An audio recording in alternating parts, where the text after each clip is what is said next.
శ్రీవారు ఎంతసేపు చూస్తారు ఆవురవురంటున్నది నాలో కంగారు. ఏమిటో శ్రీమతి గారు గీత దాటి వచ్చారు, తలలో మల్లెలతోటి తయారయ్యారు. కోరి వస్తుంటే హొక్కబెట్ట చేస్తావే, పంతమొచ్చి ఇన్నాళ్ళు పస్తులుండమన్నావే. కోపమే దీపమై కొండెక్కి పోవాలి.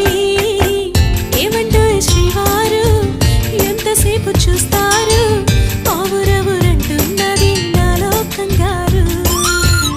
ఏమిటో శ్రీమతి గారు గీత దాటి వచ్చారు, తలలో మల్లెలతోటి